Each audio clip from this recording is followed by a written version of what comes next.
Hi guys!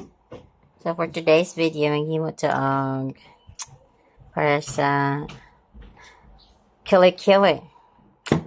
This is calamansi juice, and tawas, and of course alcohol.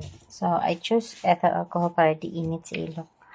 And ang mga ginagamit ko everyday pang ano sa kili-kili. I don't do deodorant anymore.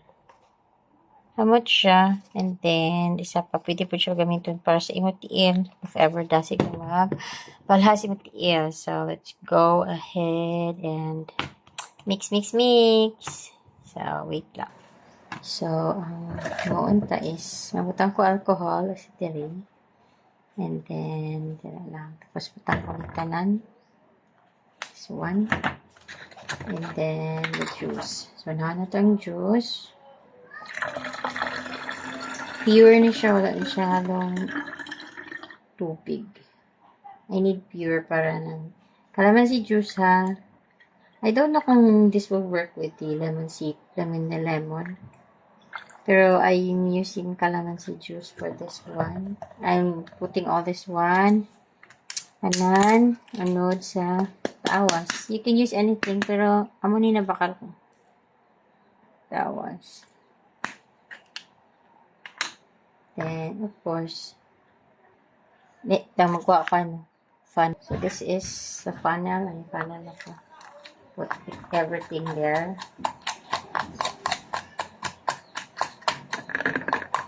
O, diba? Ako, hindi siya nagsuot. Tako ko ron. Nagsupon siya. Mucha guys. Flower fresh.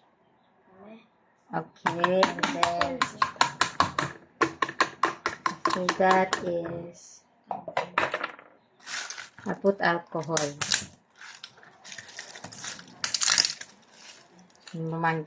Mangkot ka ang damo because we always use alcohol here in the house.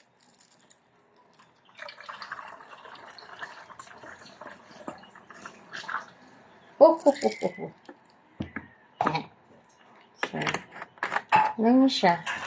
Then, mix.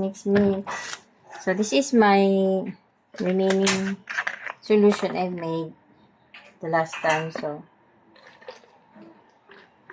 kapag mo siya i-mix, paan ko lang siya. So,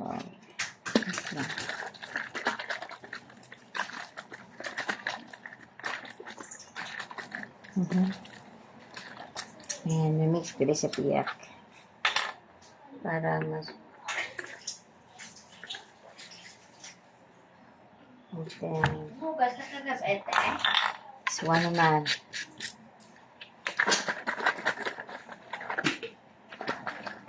So, after you mix all these ingredients, pwede mo na siya magamit, guys. Everyday use ko na siya. And it's proven and tested. Almost 2 years na ko gamit, guys. Proven and tested. Mag-last siya long for about just like mga 12 hours.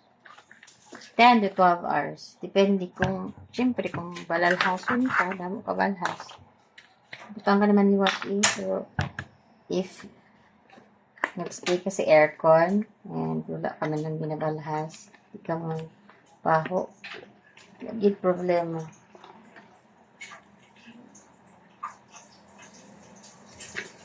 So this one na guys. This good for 1.5, 6 weeks. I think. 6 weeks. Depende sa mga used to. Most likely mga dira-dira. And I usually put it in here kaya para pag, for example,